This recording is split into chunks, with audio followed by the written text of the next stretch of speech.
En el nombre del Padre, y del Hijo, y del Espíritu Santo. Amén. Cuando analizamos cómo surge el mal en el hombre, nos damos cuenta de que en los cimientos del mal hay una falta de sencillez, hay una falta de confianza en Dios. No confiamos en Dios como un niño confía en su padre. Así fue desde los comienzos de la historia de los hombres, cuando la primera pareja fue sometida a la prueba de la fe. En los comienzos de la historia del hombre, su confianza fue puesta a prueba. Fue como si Dios preguntara al hombre: ¿confías en mí? ¿Eres conmigo sencillo y confiado como un niño? El texto bíblico nos dice claramente que el hombre fue atacado por Satanás precisamente en ese sentido. Satanás no trató de convencer a la primera pareja de que debían actuar mal porque sí, de que debían pecar. Lo que hizo fue sembrar la desconfianza. Lo hizo de una manera perfecta desde el punto de vista psicológico, como solamente él sabe hacerlo. No dijo: sed infieles, desobedientes. No. Lo que él trató de hacer fue convencer a la primera pareja de que en Dios no había amor, no había sinceridad, no había verdad. En las bases del mecanismo del mal que condujo al pecado original está la siembra de la desconfianza, la cual tiene una gran repercusión psicológica. El hombre que desconfía se siente amenazado.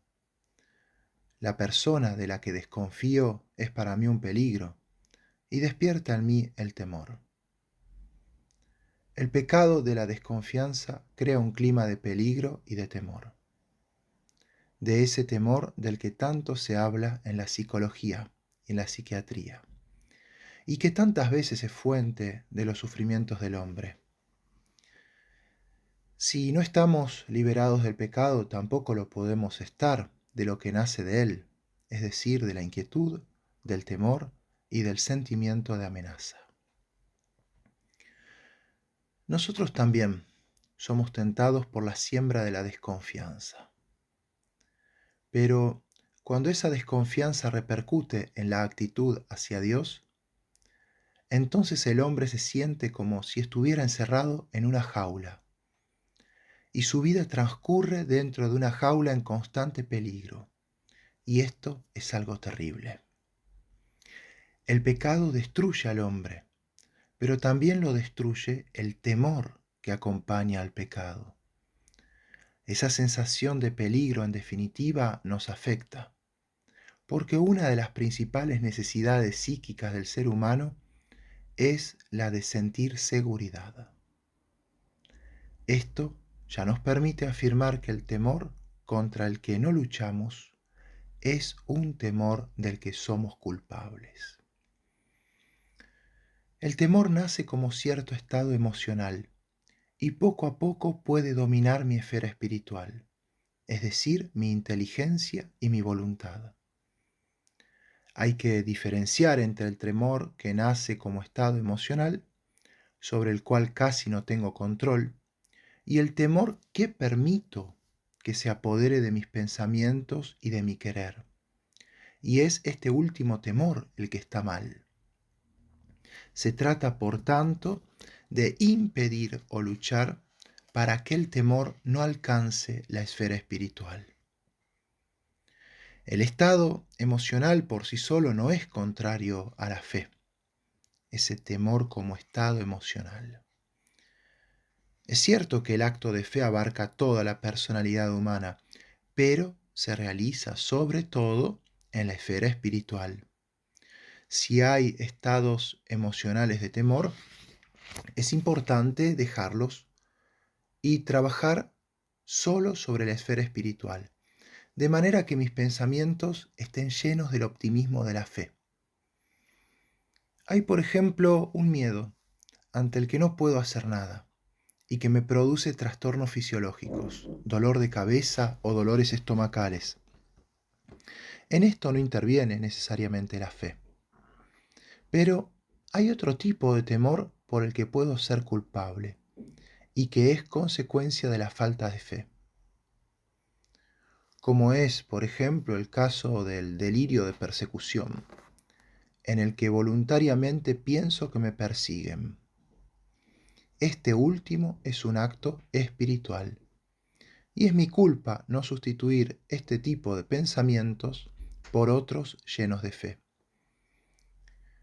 Debería pensar que Dios es el poder infinito y el amor infinito, y que si a Él le entrego todo, entonces, ¿de qué tengo que tener miedo? ¿De qué temo? Estos pensamientos llenos de fe eliminan el temor de la esfera espiritual, y poco a poco la esfera espiritual dominará a la emocional y el temor irá desapareciendo del todo. Por otra parte, no se trata de una terapia contra el temor, sino que se trata de que se profundice nuestra fe. Lo demás es añadidura. Cristo continúa su obra de redención. Nosotros participamos en ella mediante la fe. Y esa obra abarca no solamente nuestro pecado, sino también todo su contexto. Esto significa que los temores y las sensaciones de peligro también son objeto de redención. Jesús, al morir en la cruz, nos redimió de los temores y de las sensaciones de peligro, de la misma manera que nos redimió del pecado. Por eso toda tu vida debe estar orientada a conseguir una apertura cada vez mayor ante los actos de redención de Cristo. De la cruz fluye constantemente la gracia para que puedas ser salvado del pecado y también de los temores. ¿Cómo luchar contra los temores que nos acosan? Si luchas contra ellos de manera directa, sufrirás una derrota. Existe un único camino infalible: abrirse a la actuación redentora de Cristo mediante la fe que tiene el niño del Evangelio. Tienes que creer que Jesús te redimió de todo lo que te amenaza y que eres libre. Debes decirte: no hay peligro, porque Él me redimió y me liberó de todo, y lo único que debo hacer es aceptarlo. La fe es recepción, es el proceso de recibir la obra redentora de Cristo. Cuando San Pedro pasaba por uno de los pórticos del templo de Jerusalén, se encontró con un paralítico que pedía limosna. No tengo ni plata ni oro, dijo entonces, pero lo que tengo, eso te doy. En nombre de Jesucristo el Nazareno, echa a andar. Entonces el paralítico se levantó. Aquel mendigo paralítico estaba desamparado, pero esperaba mucho, y porque tenía la fe del niño, recibió más de lo que podía soñar.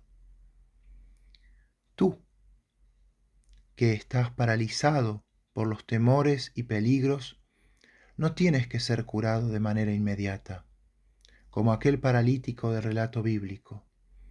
Eso dependerá del nivel alcanzado por tu fe, de que realmente tengas la fe del niño. Puedes ser curado en un instante, pero también podría suceder que tu curación fuera gradual. Este paralítico, que simboliza tu situación, será levantado cada vez más alto. Tomado del brazo de Cristo, será levantado poco a poco. Esa lenta recuperación de la parálisis también es un acto realizado por Cristo dentro de su obra redentora.